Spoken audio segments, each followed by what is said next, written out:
मित्रांनो, मी आता राजस्थानमधील जयपूरजवळील मेंढी संशोधन केंद्र अविका नगर राजस्थान येथे मुक्कामास आहे. घनदाट धुके पडलेले आहे.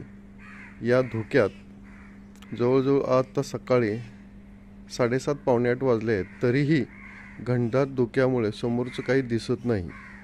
खरं तर मला उठवायला आज घड्याळाचा गजर कधी किंवा मोबाईल पाहावा लागला नाही, कारण आज सकाळीच मोरांचा आवाज, कावळ्यांचा आवाज तसेच इतर पशुपक्ष्यांच्या किलबिलाट यामुळं पहाट झाली.